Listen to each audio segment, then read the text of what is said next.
Now, ILA is a digital mobile-only bank which has been built in Bahrain by Bank ABC. It's a new type of bank. It's built around its customers, their lives and their needs. It's bringing new products to the market, such as the virtual card and most recently Hasala. The more we learn about our customers, the more we can help develop according to customer needs. So it's a very, very unique for the region, but also a very different approach to banking to what you might be used to with some of the more traditional banks. We do understand that the traditional banks are also evolving through digital transformation, hot on our heels. So we have to stay ahead of the game and evolve quicker than they do. But that's all part of the excitement and the fun. Okay, so just one last point I'd like to make whilst I'm introducing myself, what I've been doing and what I'm doing now. All of the projects I've worked on, including ILA, of course, we're a team effort. My contribution makes up a part of that effort. You can't do these projects without the client and without the client stakeholders. They are the people that identified the opportunity. They created the business need. They created the business plan on which these brands are based. They are the strategic brains behind the whole plan. And you can't do much without those guys,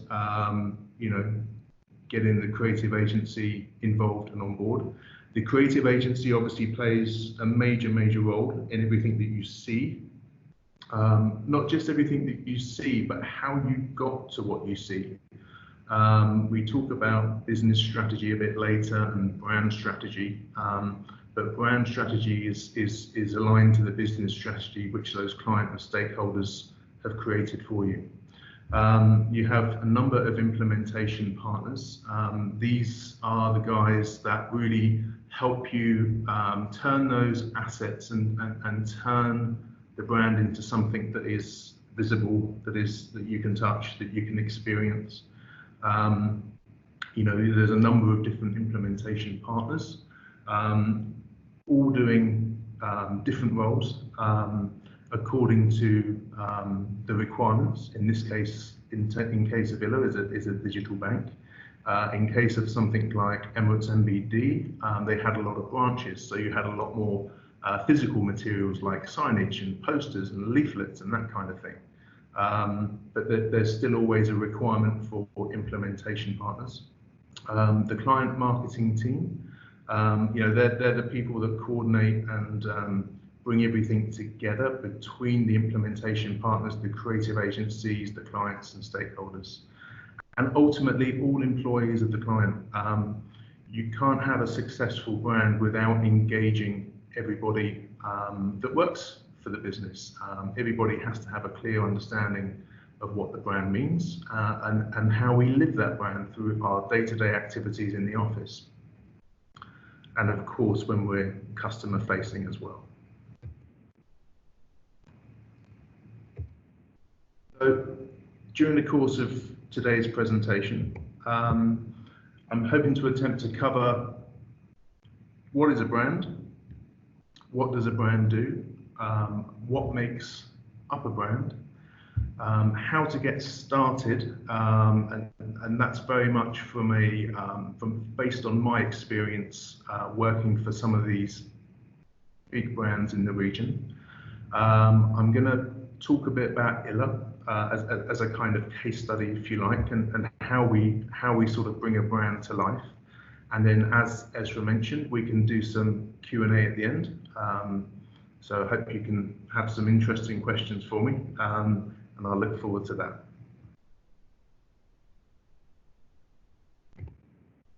So first of all, what is a brand?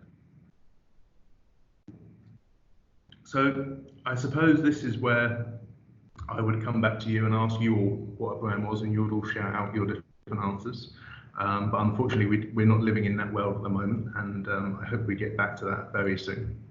So This is what a brand isn't. It's not just an attractive logo, or in Illa's case, 2 attractive logos. A brand is not advertising, and it's not a particular product or service.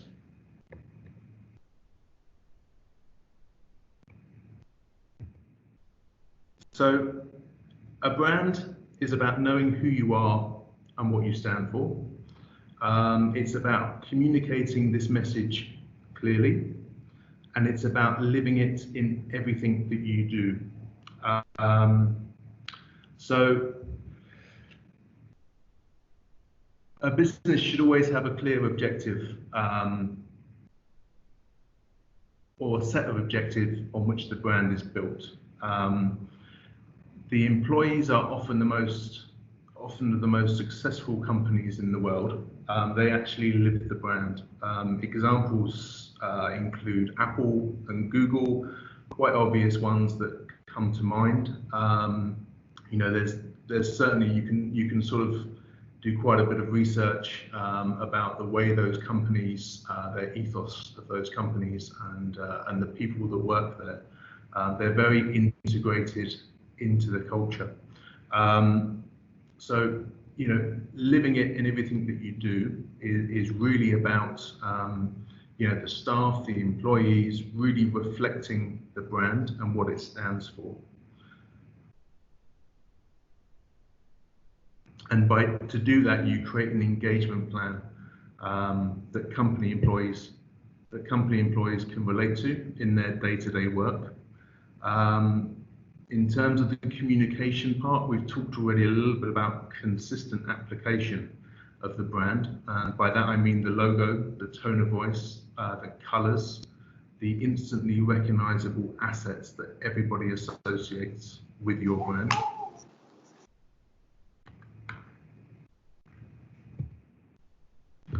So what does a brand do? Again, if we were in a different environment, I'd probably ask you this question and you'd fire back your answers, but it's left to me, so I will do my best to fill that in. So the best brands don't just attract customers, they help build businesses and drive the behaviour of whole organisations. They bring people together around shared ideas, cultures and dreams, and they have staying power. You know, again, employees of the most successful companies live the brand, and I just mentioned before about Apple and Google. You know, when it comes to shared cultures and ideas, you can think about Red Bull.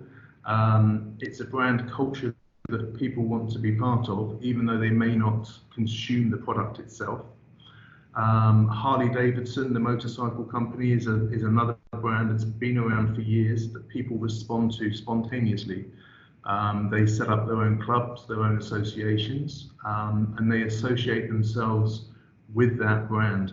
They may not even be able to afford a Harley Davidson motorcycle, but that originally was never driven by Harley Davidson. It was only driven by the people that had those machines and that enjoyed the culture that came with it. And in that type of interaction, you are effectively building your brand at no additional cost to yourselves. People are actually responding to your brand in such a positive way. They're engaging with you, they're engaging with your brand, and that's the kind of culture that you really want to be part of. And the brands that have staying power, I mean, brands are around, some of the brands that we know every day, like Coca-Cola, McDonald's, they've been around for years. Some of the brands, you know, that are the most prominent today, I mean, they've been invented in my lifetime, like, for example, Google, but you know that they have staying power. They're constantly evolving to meet the needs of their customers.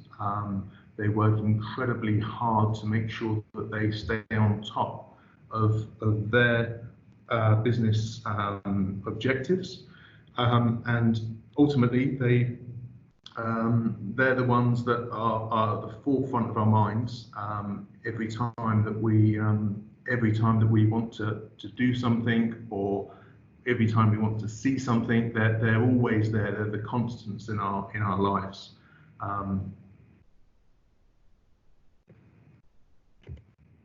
So what makes up a brand? So for me, there are three key elements that make up a brand. And if you can take away anything from my talk today, these are the three things. These are the ingredients, if you like, that really make up a brand. So to start with, it's the strategy. Then it's the creative look and feel. The creative look and feel is the visual representation of the brand, and that is based on the strategy that's created. And finally, it's the engagement, the bit that ensures that all employees represent the brand by closing the gap between what a company says and what its people actually do. So a solid business strategy is the building block on which companies are built.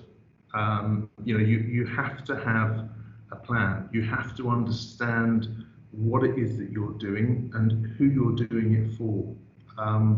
Without a clear business strategy, you're not going to last too long unless you just happen to get lucky.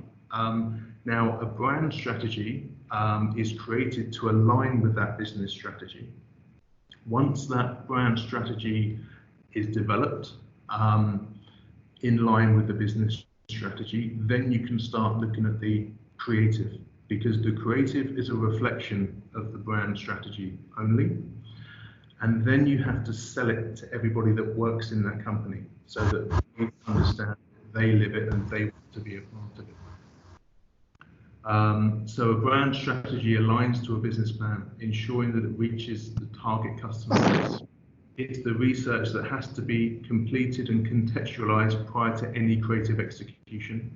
It sets out the path on which the creative is built. A company's employees are its greatest asset. They represent the business in everything that they do. Therefore, they must understand the brand, its character, its brand pillars, and its personality. We'll come to those in a minute when we go through the example of Ella.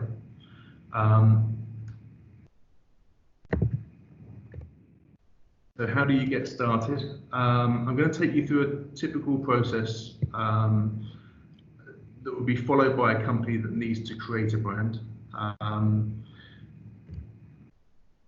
It's all in the preparation. You can't create a brand without first understanding what the business is attempting to achieve.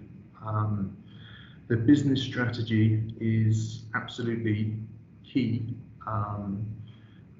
to any business, of course, and the brand has to reflect the business strategy. There's no point coming up with a very corporate-looking brand if you're trying to sell a fast-moving consumer good, like a product on the supermarket shelf. You really need to tailor the look and feel of what you do according to the initial offering by the business. So the business strategy is the first port of call for any branding agency. They have to analyze that business strategy, they have to understand that business strategy, and they have to create a brand strategy that aligns with the business strategy. Next up is your agency selection. So there's a lot of creative agencies out there. They all do some wonderful work, some better than others, of course, but ultimately there's a lot of choice out there, and they all have quite a lot of niches and specialities. But you have to do your research and find who the right agency is for your particular business. Some agencies are very much aligned to certain business sectors. Some are very corporate in terms of branding. Some are much more orientated towards FMCG, like I mentioned earlier. So it's important that you strike the right balance between what your business strategy is and the agency that has the experience, the knowledge, the understanding of those particular markets and has demonstrated it in order to consider them for your project.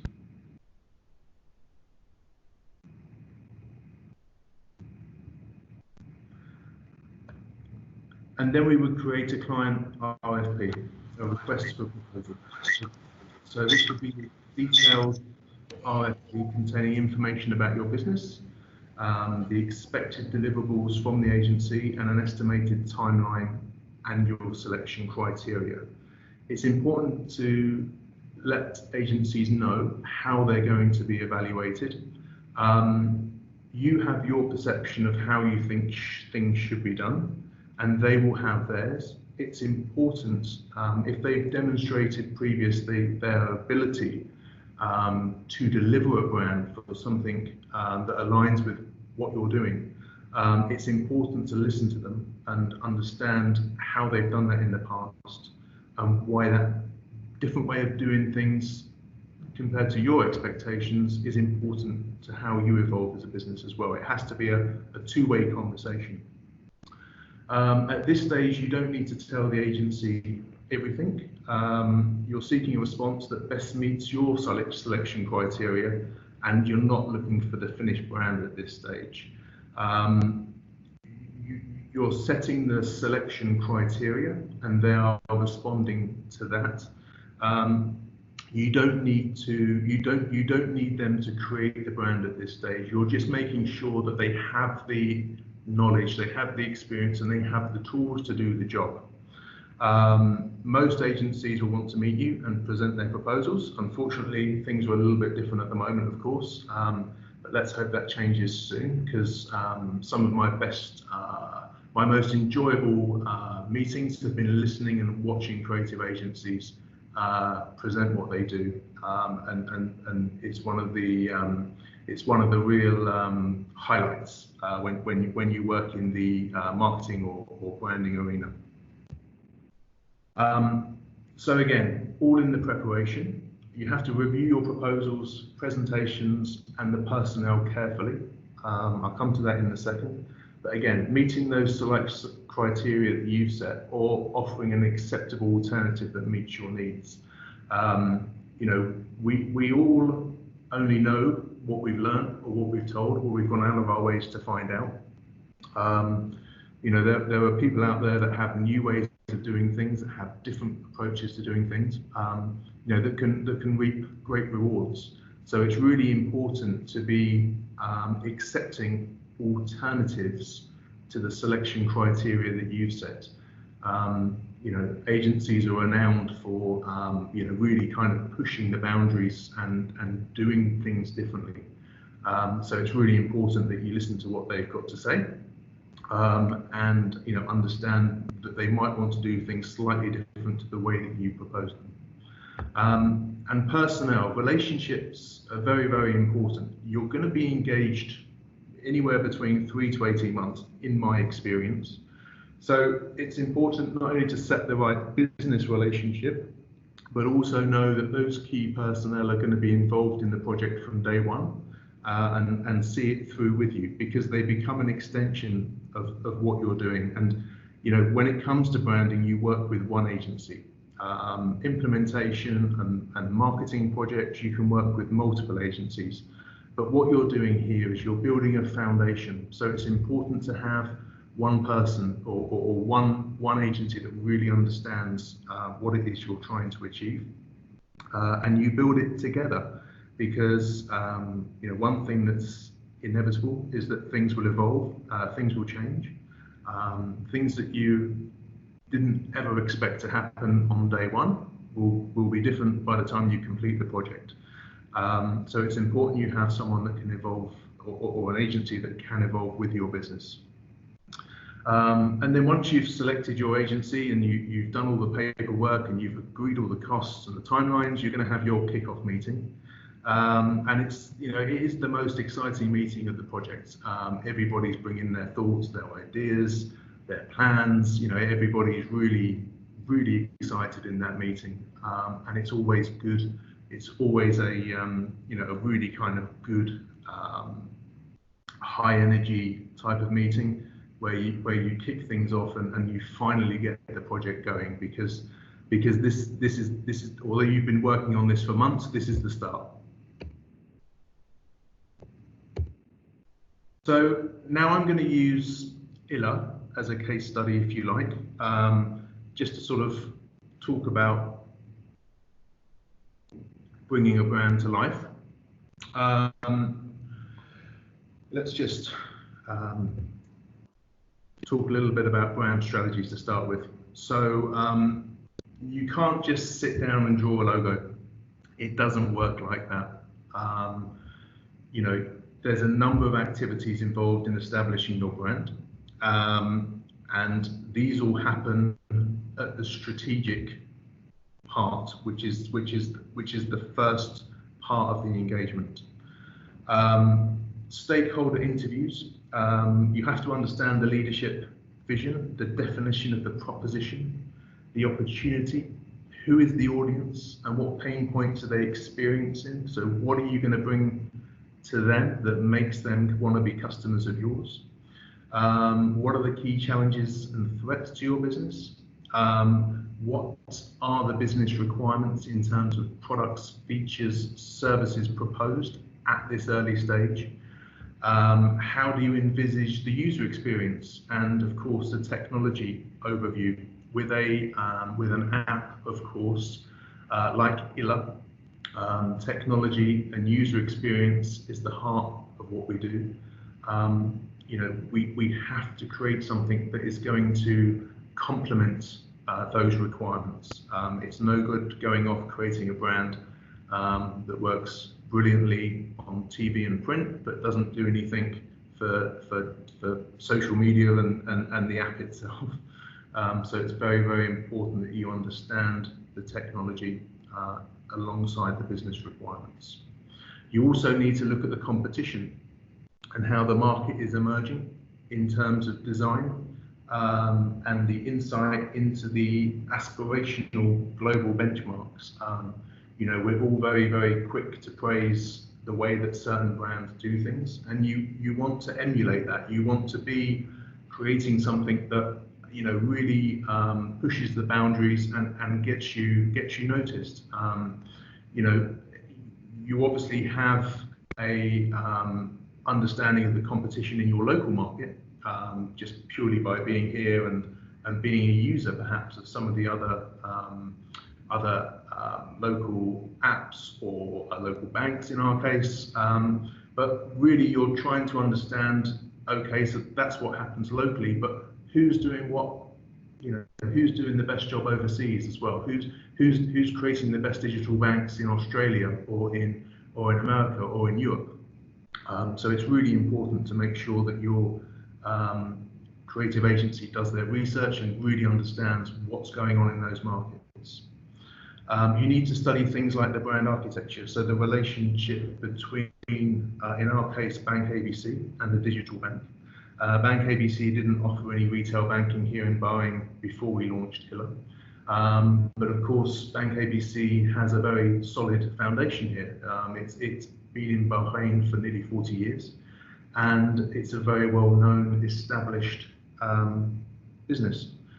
So to introduce a very new proposition, you know, it takes a lot of thought and planning as to how they're going to sit alongside and coexist with each other. And then, of course, you need to consider your brand positioning.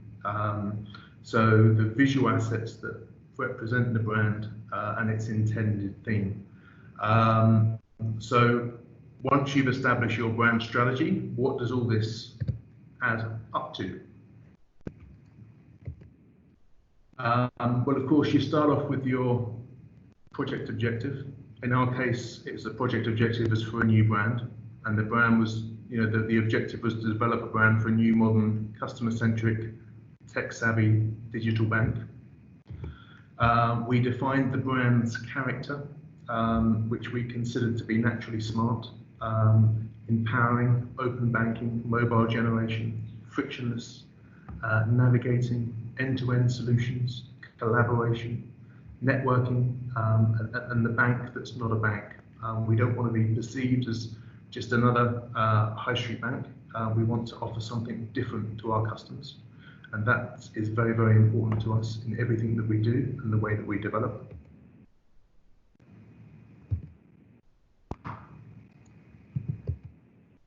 What does naturally smart actually mean? It's about being empathetic and supported by the most innovative technology. You know, the technology is expected to work. Obviously, an awful lot of effort. When you think about an iceberg, you only see the top 5 or 10% of it above the water. But customers expect the technology to work, and rightly so. So a lot of effort goes into that element, but it should also be, it doesn't need to be pushed onto customers how much effort goes into that. What's really important is that they have the interaction, and it's a successful interaction every single time they use it. That is to be expected. We want to be a brand that doesn't confuse people. It solves problems, and it solves problems that people actually have. And it takes the confusion out of finances. And we want to be an inspiring brand and an empowering brand, helping people with their individual needs to achieve their desired futures in terms of their financial futures. So how does this work with Illa's proposition? So it humanises the bank to reflect a friendly, approachable brand that is able to connect on an emotional level. It only alludes to a bank that leverages technology to gather insights and develop solutions. It's knowledgeable and well-informed that reassures customers that we understand their needs and what they need in order to progress. It's a bank that has the potential to inspire people, help people make good financial choices, and ultimately improve their life by being one of our customers. And of course, as I mentioned earlier, it's about staying relevant, staying current, and being ahead of the game. We identified our 4 business pillars: insights, connection, efficiency, and trust. So insights, really understanding our customers' needs. Connections, working with others to make us stronger. Our efficiency, always having the technology to support everything that we do. And of course, the trust. I mentioned earlier about Bank ABC being established in the market, and this is a new brand. And when we talk about our brand association, that's where Bank ABC gives us the presence in the market to be able to go out and do something like this, because people know they can trust Bank ABC, therefore they can trust Illa. How do we behave? So this is all about our personality. We like to be informed, we like to be focused, we like to be approachable, clear and methodical, a brand that leads with clear direction, perceptive and precise, a brand that delivers optimal solutions, approachable, open and welcoming, a brand that eases communication, and our tone of voice. What do we sound like when we speak to our customers? We want to be direct, reassuring, proactive and sincere. Straightforward and sincere, not formal or pretentious. We want to make sure that our customers can really understand the message that we're trying to get across to them. And we're not trying to dazzle them with fancy expressions or fancy words. It's about getting to the heart of what matters most. Making you feel supported and encouraged at all times.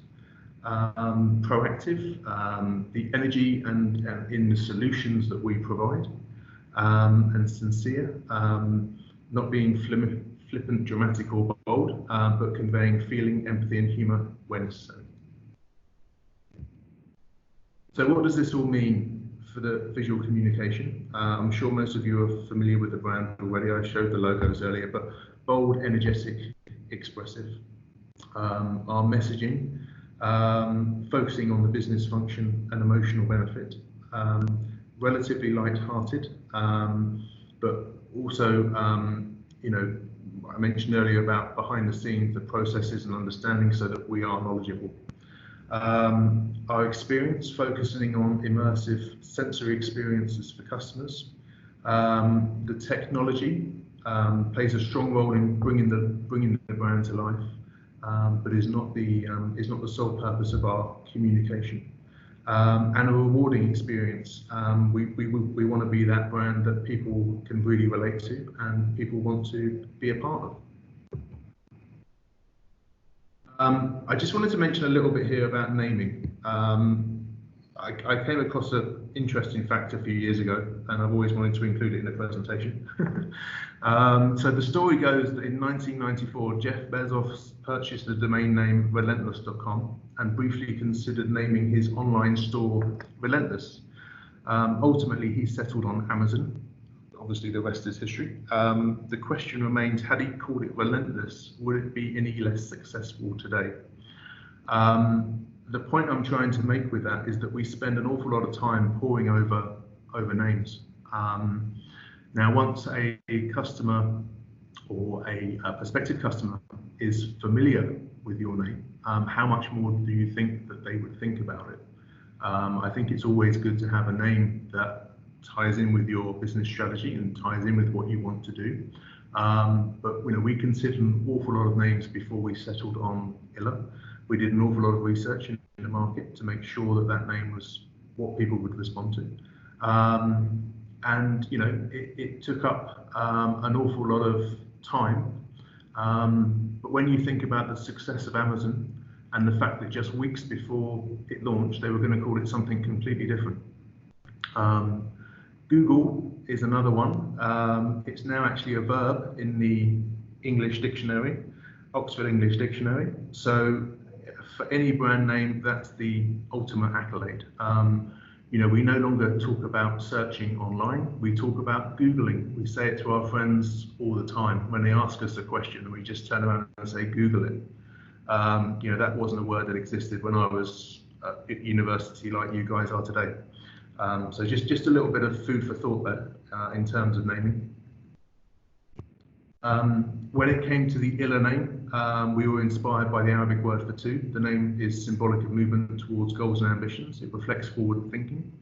It reflects a bank that helps customers get to where they want to be. It's very simple and unpretentious, and it's easy to pronounce in English and Arabic. Creative look and feel, and here I'm going to talk about the importance of ownable assets. Okay, I'm sure most of you are now familiar with this. An inspired logo created by our branding agency.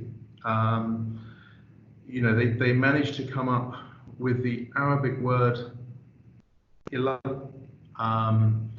and they noticed that when they actually drew it out, you could almost create the same word in English, bar the dot on the I sitting underneath the first letter, as opposed to above the first letter.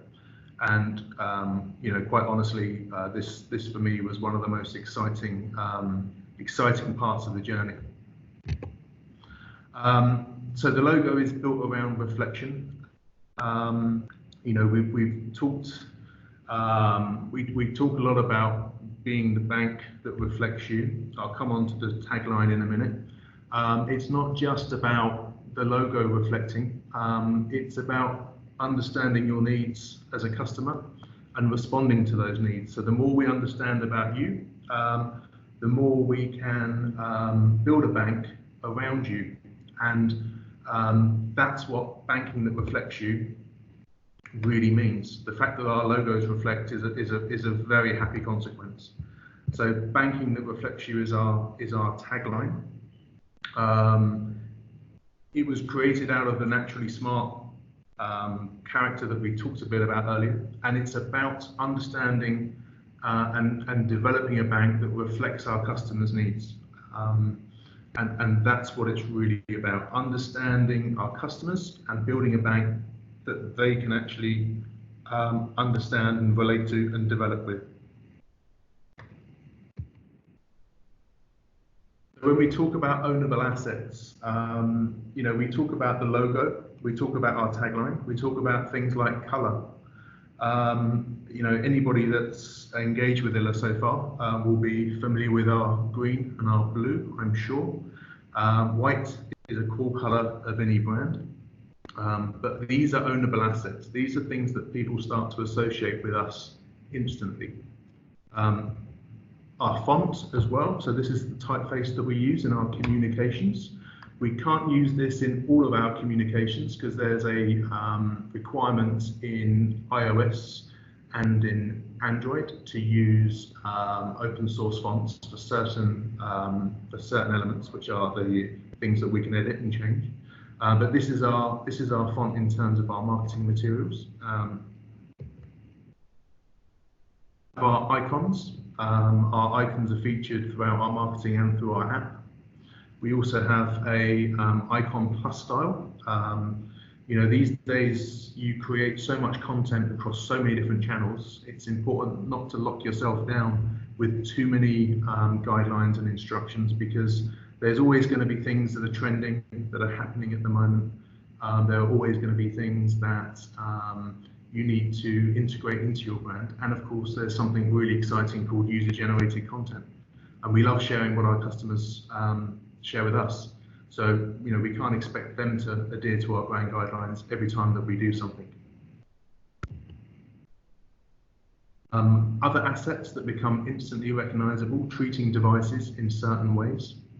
How we apply a crop to our logo to make our physical visual elements really exciting for people, so they know that it's ILA. This can't be copied by anybody, because if they try and copy this, okay, you could use green on its own, you could use blue on its own, but if you try to copy this, everybody's going to know it's ILA. Our image style, again, it's not too restrictive. The reason why is because there's so many different channels these days, and we want to use user content. We work across a wide range of media when it comes to social media, when it comes to advertising. So it's important not to be too restrictive, but it's good to have a style that you can kind of start from. If you've downloaded our app, which I hope you have, this is how we appear as an app itself in the app stores, and of course this is how we would like to look in your device. We don't sort of align ourselves with the other banks. We look more at the other social media channels that are out there, and that's where we see ILA. It's important, again, instantly recognizable assets, how we present ourselves in terms of creative, in terms of advertising, being consistent with that application. If you have the app, you would have seen our cards. We have a virtual card, which is a new product to the market for Bahrain. We have our very distinctive debit card. And soon we'll have a world debit card as well, which uses the crop of the logo. We're keeping things as on brand as we can for the first sort of 12 to 18 months. Again, we're creating those instantly recognizable assets that people constantly associate with ILA. So every time you see something that's green, you think of ILA. Every time you see something that's got our typeface, you think of ILA. And that's what it's about. This is what branding is all about. It's about bringing all of these elements together, adhering to the brand guidelines and applying them consistently throughout everything that we do. And just a final thought that I came across when I was doing some research yesterday. Organizations don't build great businesses by doing branding brilliantly. They build great businesses by doing business brilliantly. And so by that, I mean, you've got to have that business plan in place, so that the branding can create a great brand, but you continue to thrive as an organization.